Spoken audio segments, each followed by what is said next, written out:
খড়িবাড়ি পানি ট্যাঙ্কি সংলগ্ন টুকিয়ারঝাড় বনাঞ্চলে অগ্নিকাণ্ডের ঘটনায় চাঞ্চল্য ছড়িয়ে পড়ে গোটা এলাকায়। শুক্রবার দুপুরে বনাঞ্চলে আচমকায় ধোঁয়া দেখতে পেয়ে আতঙ্ক ছড়িয়ে পড়ে।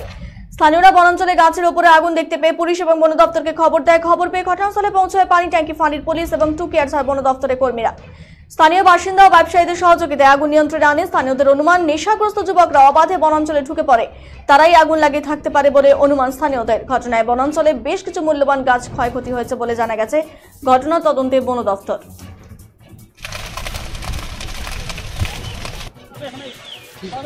আগুনটা যে এখন লেগেছে এটা কোথা থেকে কি করে লাগলো, এটা কি আনুমানিক আপনারা জানা আছে? এটা আনুমানিক এখন কিভাবে বলবো, আমার আনুমানিক এখানে মনে হয় মাঝে সাঝে কতগুলো নেশাখোর আছে, তো এখানে 2 জন 4 জন 5 জন করে আমরা দলে দলে যেতে দেখি ভিতরে জঙ্গলে। হ্যাঁ, আমার আনুমানিক মনে হয় ওরাই মনে হয় এই কাজটা করতে পারে।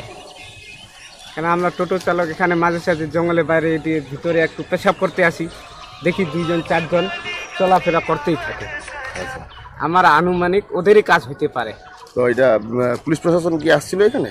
তখন তো পুলিশ প্রশাসন ছিল না, আমরা দেখতেছি আসে দেখি আগুন লাগে, তখন বালতি জল দিয়ে নিবানুই করি, আমরা চিল্লাল্লা করি, তখন দেখি ফরেস্ট ডিপার্টমেন্টের লোক ওদিক থেকে কাঁচা ঝাড়ি দিয়ে ও থাপড়ায় থাপড়ায় নিভাচ্ছে।